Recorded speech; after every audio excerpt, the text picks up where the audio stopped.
Welcome in. It is week 8. CMC is 49er. Brees Hall towards ACL. We live in the upside down. I am JL. I am joined by my co-host here, owner of LateRound.com, Scott Mellenby. How you doing today, Scott? Scott. I was put up to call you Scott Mellenby. I was paid to do that. Just so you know. Okay. Yes. I'm former good. NHL champion. I don't know anything about NHL. Is Scott Mellenby, was he good? That's like the deepest cut that you could have possibly thrown out there. I mean, like it's been a long time. So I'm pretty sure he was in NHL 94. Like, yeah, this is like a very random. It's your friend Mike that in exchange for a t-shirt design, I had to introduce you as Scott Mellenby because you used to wreck him, I believe, in NHL 94. That's right. Yeah. NHL 94, the floor he played, Mellenby, I think, was a Panther because that was one of the first years that the Panthers were a franchise. But yes, I used to, anyone in chat right now, I will wreck you in NHL 94. Just a heads up, just so you guys know. But yeah, as Scott, you really threw me off. I tell you, and entering the show that I'm kind of under the weather today. My brain's probably not going to work as well. And then you just call me Scott Mellenby to kick things off. I could just see it in your brain. Like you're like, wait, what? I'm joined by JJ Zachariason. You know him. He needs no introduction. We're here to answer some waiver wire questions. Week 8. This feels like the time where fantasy champions are made. Yeah. It's make or break time. Fantasy league. JJ, we got a lot of big news too this week. A lot of big news. Brees Hall going down, ACL. James Robinson getting traded to the Jets. What are you doing with that situation? The James Robinson situation, Michael Carter on the waiver. How are you feeling about it? Yeah, I mean, look, if Carter's out there, I would still be adding him. Like the way that you could think of this is Brees Hall is a better running back than James Robinson is. I know that James Robinson is a great story, and I loved him as a prospect coming out, and I had a high when James Robinson was great his rookie season. So I'm coming at this from the perspective of, I like James Robinson, people. Okay, this isn't me hating on the dude, but we have to recognize that he has not been good this season. Like his success rate has not been strong. Advanced metrics don't like him. He's had some big plays where he's been able to be fine enough in fantasy at times, but there's a reason why Travis Etienne was seeing more and more work in that offense over the last month or so. There's a reason why after week 3 or so, I had James Robinson as a sell on my 15 transaction shows, because typically when running backs start to perform poorly, or they are performing poorly, something starts to shift, something changes, unless, it's a guy like Joe Mixon or something where the backfield, is not an obvious player to sort of take over that work. So, James Robinson's fine. He's going to see early down work. He's going to see probably goal line work in the Jets offense, but I'm still not sure that the Jets are going to be this I don't think that they're going to finish with 4 or 5 losses this season. And so in any negative game script, Michael Carter is going to be on the field. I think Carter is a really underrated player himself. Was a good prospect and has had good efficiency metrics himself. So I'm sort of in this boat where I do have James Robinson ranked ahead of Michael Carter rest of season, but I do think that people probably believe that Michael Carter is toast based on this James Robinson move where, they're just replacing Brees Hall with James Robinson, but Brees Hall is a much better running back and a much bigger threat to Michael Carter, or was to Michael Carter, than James Robinson is. So to me, I think Carter can still be PPR formats, maybe a low end 2, high end 3, or mid 3, RB3. James Robinson, not that much better than that. I'm not overly high on either guy, but if Michael Carter's out there, I would definitely be adding him this week. Yeah, no, I would be too. He looked good that first week. I remember watching him, just thinking Michael Carter is going to be so annoying this year. All the Brees Hall managers are going to be so annoyed at Michael Carter. And then he kind of got marginalized, and hopefully this is an opportunity for him to step up and show what he's got. Friendly reminder, if you haven't already, hit that like button, subscribe to FanDuel on YouTube, Twitch, TikTok, everything underneath me. Just go ahead and subscribe to all the socials. FanDuel's got amazing content creators, putting out content all the time. JJ, we got a question in here from Victor asking, should I stream tight ends until Njoku gets back, or trade one of either Kamara or Pierce for Andrews? So running backs are Kamara, Pierce, Swift, Stevenson, Foreman, and Pacheco. What do you think, JJ? I mean, look, my rest of season rankings has Andrews one spot ahead of Kamara, and I think you can make the argument very easily that he should be that you should take Mark Andrews over Pierce, because I have Alvin Kamara over Pierce. Pierce is someone who I think is very strong. Like, I still have him. I'm referencing my rankings here on my other monitor. I still have him like a mid RB2, high end RB2 rest of season. So I still like Dameon Pierce. Don't get me wrong. They do have a very tough schedule the rest of season. They have the 6th toughest in terms of my adjusted fantasy points allowed metric. It's the 3rd hardest over the next 4 weeks.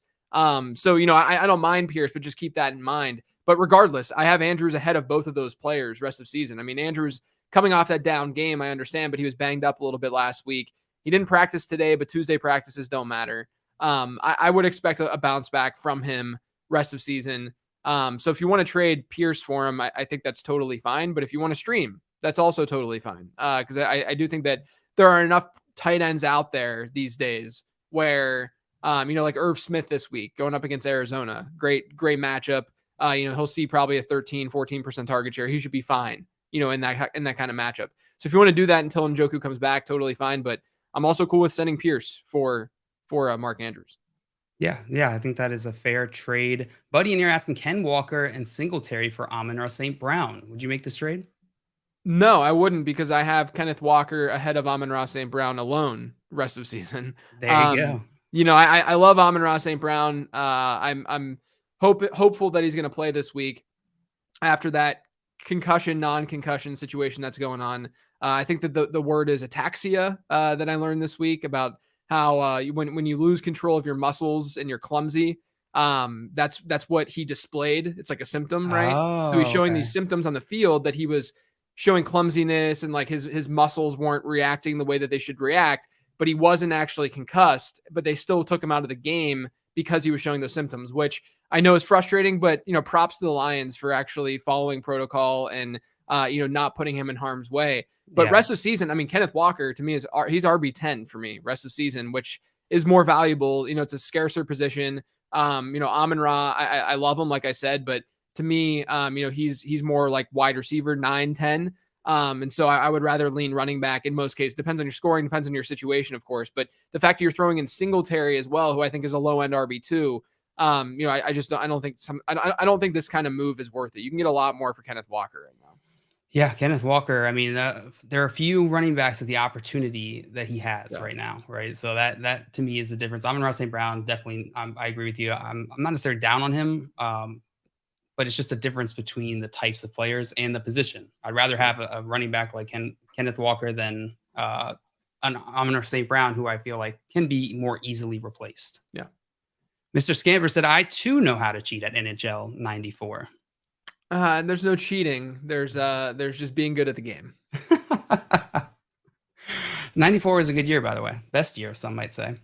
Not me, but some others. 5 o'clock shadow JL is best JL. Thanks, Joey. Simon saying, would you prefer to add Michael Carter or Isaiah Pacheco? I think last time we were on the stream, we were talking about how Pacheco was so disappointing. Yeah. Now we got a Pacheco situation. Carter or Pacheco? Yeah, look, I mean, you right now, the good news is that Isaiah Pacheco played more snaps. He's more involved in the offense. He played more snaps than Clyde Edwards-Helaire this past week. He played one more. And slowly but surely, he looks like the most explosive back in that backfield. It is a committee. That's what we should expect moving forward, is a committee. But I do think that he's the type of player that profiles as that like playoff league winning type guy, where he not only could just take over that backfield towards the end of the year, but if there's an injury to either Jerick McKinnon or Clyde Edwards-Helaire, Pacheco all of a sudden becomes like a low end, maybe like a mid RB3 or something in fantasy football from a usage standpoint, just right away. And obviously Kansas City has 27 touchdowns this year on offense, which is by far the most in the NFL. So obviously situationally, it's a very good situation, but I think Michael Carter's the dude that you want to add if you need that immediate production. Pacheco has more upside simply because of the offense that he's in, the situation that he's in. But, and clearly the Jets don't think Michael Carter is an every down back. They wouldn't have traded for James Robinson if they thought Michael Carter could be an every down back. But I do think that if you just need production, like the safe analyst answer is to add Michael Carter, get that production. I still think he can be an RB3, like I said earlier. I think that's the direction that you should go. Even though they named Pacheco the starter this week, are you still expecting somewhat of an even rotation the rest of the season between CEH, Jerick McKinnon, and Isaiah Pacheco?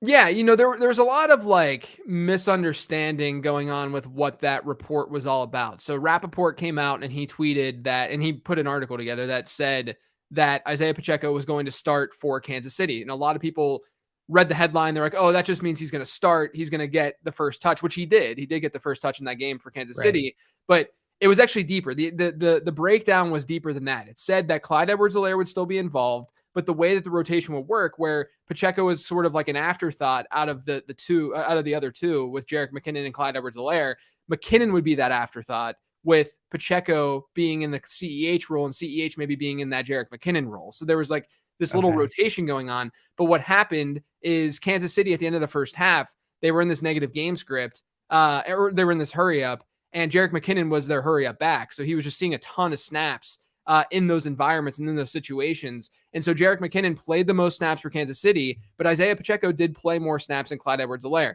A lot of people in fantasy football, I mean, I try to preach patience all the time. I mean, I think Travis Etienne's the perfect example of that, of just being patient, letting things play out a little bit. These flips don't happen immediately without an injury, right? Like Kenneth Walker is one of the best running backs in fantasy football now, and that would have never been the case if not for a Rashad Penny injury. It would have been maybe it would have happened eventually, but it would have been a slow burn, right? It would have been, okay, now he has a 30% snap share. Now it's a 40% snap share, et cetera, et cetera. It's going to be a slow burn without an injury for Isaiah Pacheco. I just think that's the way that it's going to go if it happens, because obviously it might not happen too. So right now he's a high upside stash. You might be able to throw him in your flex during bye weeks. I'm not. I don't think that we should sell it as anything different, because all the evidence suggests that it is a committee, but he's inching up and he is getting more work within that committee. Yeah, I feel like I'm constantly talking about how running backs are not valued in the NFL the same way that they're valued in fantasy, right? Sure. They're just not used in the same way. And there's no, from when I think about this from the perspective of Andy Reid, why wouldn't he use all the options available to him if neither one of them is standing out amongst the rest? Right. Right. So it seems logical that should I start? This is from Jonathan. Should I start Prescott or get another QB? So should you start Dak Prescott, or maybe pick a QB off the waiver wire, stream a QB this week? What are you thinking? I mean, Dak is not in a terrible spot. I haven't done a ton of research yet for the week 8 slate. But from like a streaming standpoint, like I would assume that I'm going to have Daniel Jones around the same area as where Dak is, just from a ranking standpoint. I haven't finished those or done those yet. Dimes is probably like the one guy that I would consider over Dak, but I think Dak's fine. I mean, the matchup, because they get Chicago this week, the matchup's not horrific. But I wouldn't be shocked if I do have Daniel Jones ahead of him this week. Yeah, I think that's fair. Daniel Jones, man. It's Giants are playing lights out. I don't know what's happening over there. Let's see. We got John. That's the same question. Mr. Scamper's asking, half PPR, would you drop either Michael Carter and or Bateman, Rashad Bateman, to add Devin Singletary and or Tyler Boyd? I would not be dropping. I wouldn't be dropping either of those guys for Tyler Boyd. Boyd, there was a good matchup for him this week, some broken coverage. I mean, he's fine, but he's not someone that I'm like eager to pick up. Devin Singletary needs to be added. Devin Singletary in any 10 plus team league, 8 plus team league should be on rosters. I would rather have Singletary than both of those guys. I would definitely rather have him than Carter. I think in an ideal scenario, depending on what the way that I sort of manage my bench is it's an extension of what my starting roster doesn't have, right? So if I'm good at wide receiver, then my bench is going to have more running backs than wide receivers. So it just depends. Like, I think that you can go either way with Bateman and Carter, but Singletary is the best player of those 4 in fantasy.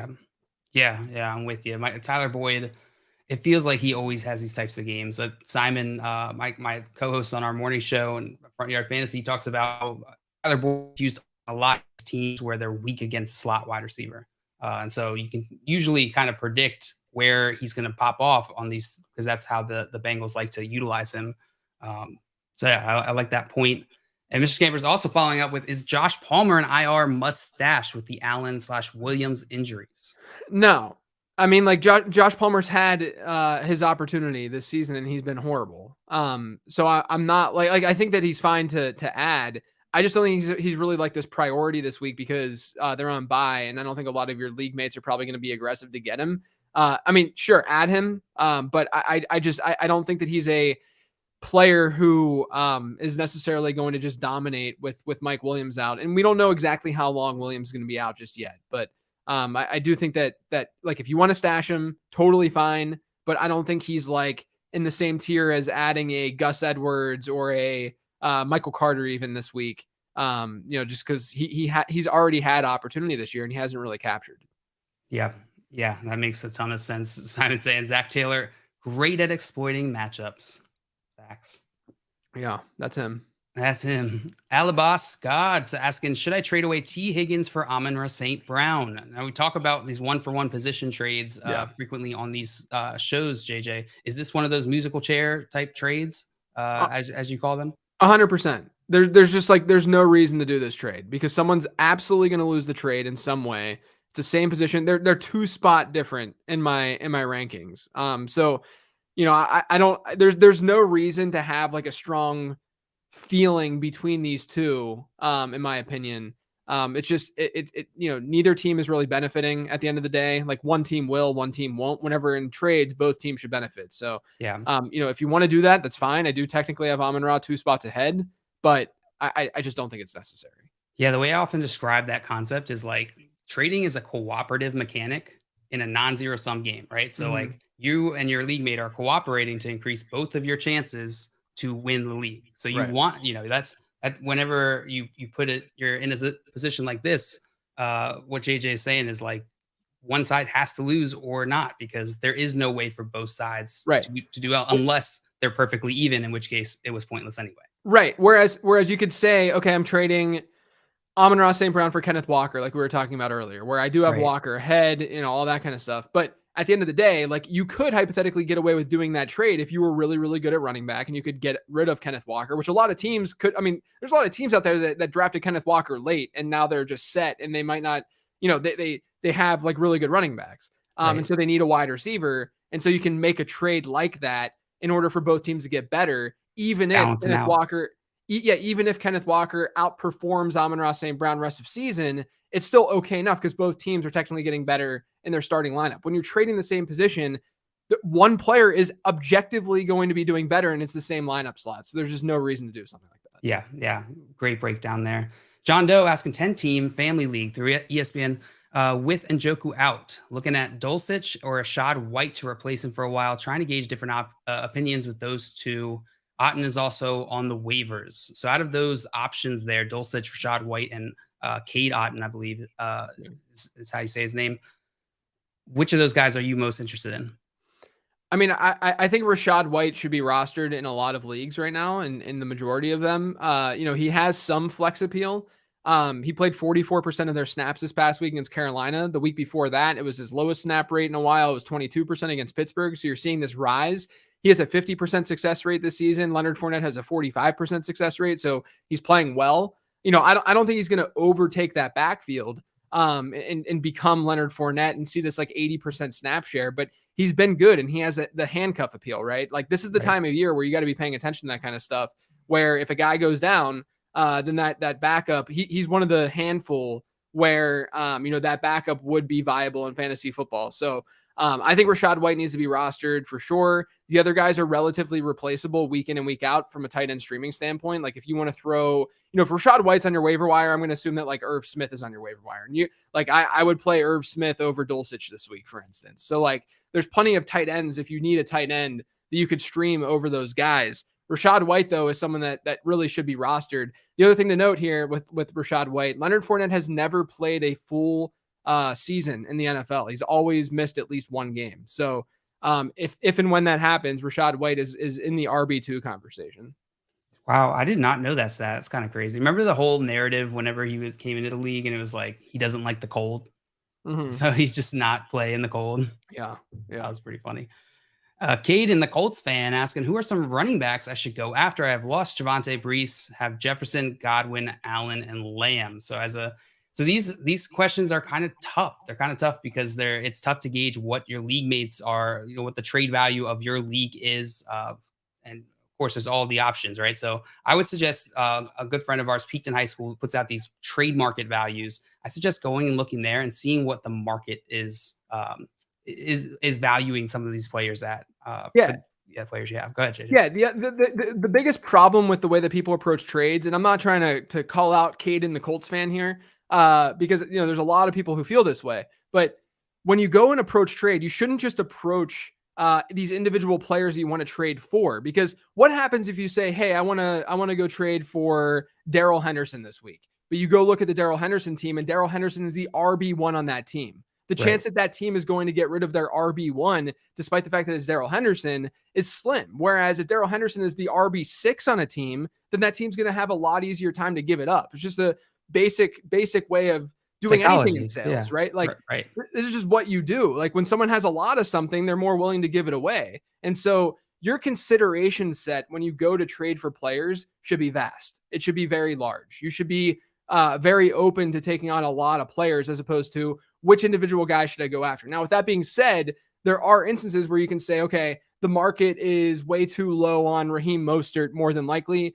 Maybe I'll go to the Mostert manager and say, hey, I want to trade for Raheem Mostert. And he might not realize that Mostert's been productive, et cetera, et cetera. That's fine. But the real way to get deals done is to find teams that need the thing that you're giving away, or find teams that have too much of the thing that you want. Right. Complementary teams. Those are the best ones to cooperate with in order to make those trades so you both get better and balance your teams out. Very well said. Andrew said, have Eckler and keep losing my RB2 to injuries. Yeah, join the club. Should I look to trade Pittman for Harris or just hold tight with my current running backs, Tony Pollard, AJ Dillon, Elijah Mitchell, and Pacheco? Some interesting names in there. Elijah Mitchell, I'm looking at you. What do you think about this one, JJ? Is this what do you think about this running back situation? I mean, so I have Michael Pittman ahead of Najee Harris rest of season. I'm certainly worried about Pittman with the quarterback change and what that could do for him. But with Matt Ryan, he's seen one deep ball target all year. If you're looking at 15 plus air yard throws, he's seen 0 20 plus air yard throws. So he's not been that good in for as crappy as Najee Harris has been, Michael Pittman's basically been like the Najee Harris of the wide receiver position. Like he's not giving you these spiked weeks. He's giving you more of a floor than a ceiling. Like it's just not that fun. And so I can understand making that deal if you really want to make that deal. If you're really loaded, let's say at wide receiver, I don't think that's that absurd, and just hope that the Steelers can turn things around and that, Najee just looks a little bit better, coming off that Liz Frank. But I think Tony Pollard's still a fine RB3-ish with Dak. AJ Dillon, I don't think you can start right now. Eli Mitchell lost all of his appeal because of Christian McCaffrey. And then Isaiah Pacheco, you're just kind of stashing. So the only guy that I like on your roster at the RB2 spot is Tony Pollard, at least in the short term. So if you want to do a deal like this, as much as I've been down, I've been down on Najee Harris since April. I don't like the situation. He's obviously not looked very explosive, but Michael Pittman's sort of in the same boat. And I'm worried about the mobility that we're going to see out of the quarterback position in Indianapolis as well, which could limit, looks through the air with that team. So if you want to do that trade, I think it's fair enough as long as you're deep enough at wide receiver. Yeah, Najee Harris is someone who I feel like is he's someone who I'm targeting in trades right now. It's not that I think the offensive situation is going to get that much better in Pittsburgh. It's just that there aren't that many running backs who are getting as many opportunities as he's getting. And even if he's not really turning that into a ton of crazy fantasy production, like you're saying, JJ, I still like that type of running. There's still value in that type of running back on my team. And if you have the upside to then be Najee Harris, if he's able to, work it out throughout the season. Yeah.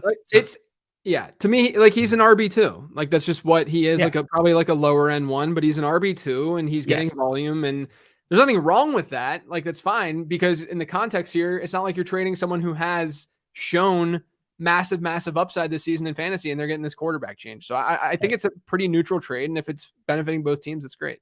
Yeah, absolutely. I agree with you. Let's see. What is this? So Hardik asking, what are your thoughts on Elijah Moore now that Corey Davis and Breece Hall are no longer an option for the team, and now with Robinson coming in? Yeah, let's hope that we're waiting, right? You don't have answers. I don't have answers with what's going on with Elijah Moore. So it's kind of tough to answer. I think he's a hold, though, in case there is a move by the deadline, or in case they just start using him more and he gets targeted a little bit more. Yeah. Victor asking, do you see DeSean Watson as a second half stash or any QBs that you like for the second half of the or to stream? He's only sporting Cousins right now. Oh, Kirky Cousins. I think Watson in a single quarterback league, it's probably a little early to roster him in most leagues, but I do think that he could have value during the second half of the season for sure, when he comes back. The quarterback position really takes a big hit, like after the Burrow area. I mean, like Living the Stream, the other podcast I do the late round podcast and then Living the Stream. We've streamed this season the equivalent of a QB6 in points per game. We've been better than Kyler Murray through streaming. And it's not so much that we've been amazing, but there's such a drop off and there's such pitiful production from the quarterback position once you get past like Lamar and Joe Burrow, that it's just very easy to replace that production. And DeSean Watson at least has the ability to be above that and be above replacement. So, it depends on what your league structure is like, how deep it is, all that kind of stuff. I think in most leagues of the people that are watching this right now, if you're in a 10 or 12 team league, you can probably wait a little bit longer to add DeSean. Yeah, I agree with you. DeSean Watson, even though we haven't seen him in a while, as soon as he gets on the field, he's just one of those types of players who is excellent. His talent is insane. And so, I think it's a good stash. I agree with you that it's probably a little too early. Yeah. How early are you getting before you start? Like, was it week 12 he comes back? Week 11? 12. Probably like 10-ish. Yeah. 10-ish. I mean, like it's all depending. Like, you guys know how aggressive your league is more than I do. Like, it just depends. Like, there are some leagues where I might want to add him next week. There's some leagues where I can probably wait until literally when he's back. So it just depends on when your league, how aggressive your league is. Yeah. Great point there. Caden asking, I have Madison, Pacheco, Chuba Hubbard, and Derrick Henry. Is Justin Jefferson for ETN and DeAndre Hopkins solid? Man, Clemson side of this trade. What do you think, JJ? Yeah, this is an LSU for Clemson deal right here. I'm probably still sticking with Justin Jefferson. I usually just stick with the 1 and a 2 for 1. Hopkins had a great game in terms of production and such, but I don't know if that usage is going to continue the same way for a lot of reasons, kind of where he lined up. Rondell Moore played on the perimeter a lot in that game, and it didn't work. He's not a perimeter wide receiver. When Robbie Anderson comes back, it's going to shift things a little bit. I think Hopkins is fine. I think he's like a wide receiver 2 from here on out. And I think ETN's a low end running back 1, but Justin Jefferson is Justin Jefferson. So, depending on what your just overall situation and such looks like, I don't think it's like the most horrific trade in the world. But I would still take the Jefferson side. Listen, ask anybody. They'll tell you I'm the biggest Clemson fan. I'm taking the Justin Jefferson side of that trade. Yeah. Even so, we got green screens in here saying, "Hey friends, what up? Hey, screens, welcome in." Ooh, that was a fast 30 minutes. That went quick. JJ, that was fun. If you guys haven't already, make sure you go follow JJ, lateround.com. You find all of his work there. Such a good resource, I'm telling you. And you follow him at Late Round QB if you're not already. Make sure you're following FanDuel on Twitter, Twitch, TikTok, and then subscribe to them on YouTube. Hit that like button on this video. We'll be back here every single Tuesday during the NFL season, getting you ready, doing your answering any waiver wire questions I have. Obviously, a lot of trade questions today. Any trade questions you have? I think that'll do it. You ready, JJ?